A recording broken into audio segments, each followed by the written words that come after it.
Господине Ристов, што добија, што изгуби Центарот за култура Антон Панов со последната распределба на средствата од Министерството за култура по објавениот повик, за кој што реагира сите национални установи, а Центарот за култура од Струмица е еден од институциите кои што бара средба и со премиерот Зоран Заев на таа тема?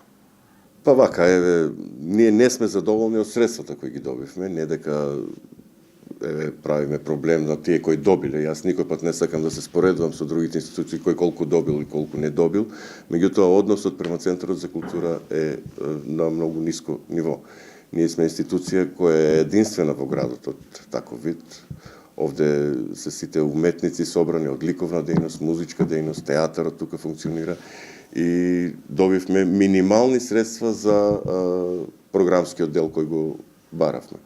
Јас годинава морам да споменам, ние славиме 70 години од формирањето на Народниот театар Антон Панов Струмица, а добивме само 150.000 денари за таа манифестација, што се средства, како да кажем, ние овде разговараме со колегите дори да ги одбиеме тие средства. Тоа е понижувачки за една таква голема манифестација која ја замислуваме. Исто така и за монографијата која сакавме да ја правиме за 70 години театар во Струмица, добивме само 120.000 денари, што е нонсенс, не можеме да ги платиме фотографиите со тие пари.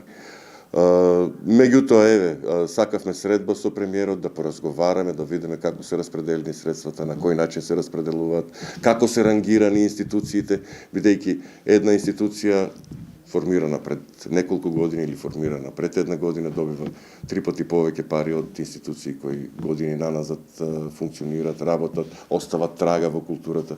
Би рекол дека и минатата година се случи иста таква подела. Ни беше речено од Министерството дека треба собствените средства да ги ангажираме за дополнување на програмите. Ние го направивме тоа. Меѓутоа, наместо тие средства, јас сега ќе споменам дека минатата година ние околу 600.000 денари собствени средства ги вметнавме во реализација на проектите. Дали во театарскиот дел, во ликовниот или во музичкиот дел. Но на сметка на тоа губиме во објектот. Ние тие средства требаше да ги инвестираме во објектот, да обновиме нешто. Ние се соочуваме со огромен проблем на објект кој во моментот се распаѓа. До ден денес не видов во Министерство за култура дали е објавена програмата за инвестиции. Ние имаме многу проблеми во објектот, имаме проблеми со инсталација, имаме проблеми со грејење. Столиците ни се уништени, веќе нема кај публиката да ја сместиме. И не знам како ќе функционираме годинава со овој буџет. Господине Ристов, во однос на минатата година, дали се зголемени тие средства кои што ги добиваат од Министерството за култура? Во однос на минатата се намалени, секако.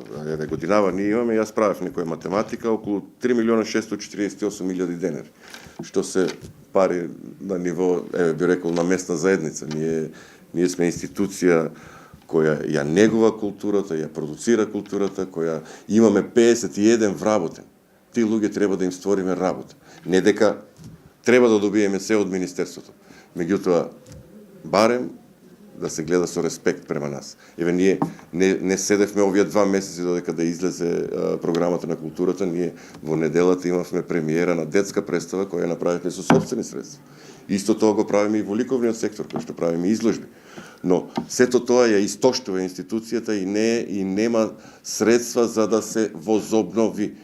Ни тече кровот. Холот е уништен. Да добиеме средства барем да променеме неколку електрични табли кои се во хаотична состојба, можеме секој ден да избувне пожар. А верувате ли дека може да се коригира оваа програма? Убедени ли сте? Јас мислам дека може.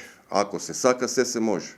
Ние ја чекаме таа средба со премиерот, јас сакам се да образложам и да се потрудиме нешто да се измени. Министерот секоја година во буџетот остава некој 20% од средствата за да може тој да ги распределува по негово лично убедување и мислам дека тие средства би требало наменски да се наменат токму таму каде што недостасуваат. Ако кажеме за програмскиот дел, ние ќе ја сработиме таа програма. Ние сакаме уште од 20 февруари да почнеме да работиме со една театарска представа. Меѓутоа, нема да бидеме конкурентни на пазарот.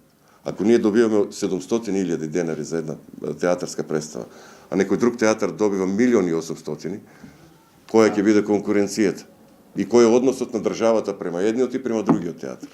Сметате ли дека ќе биде уназадена или пак маргинализирана културата во овие провинцијски региони во земјава со вака понудените средства од Министерството за култура? Не би рекол така дека се уназадува. Ние сме цврсти и жилави, што би рекол, се бориме максимално, правиме одлични програми. Можам да споменам дека минатата година ни беше врв на достигнувањето. Со многу малку средства направивме многу програми. Направивме 125 представи за цела година, што не се случило последните 20 години наназад. Направивме 325 настани во текот на годината, што значи тука театарски представи, концерти, промоции, ликовни изложби. Стоиме цврсто се уште. Меѓутоа, полека се истоштува институцијата и не знам дали ќе успееме да се бориме и да го постигнеме тоа посакувано европско ниво на презентација на културата.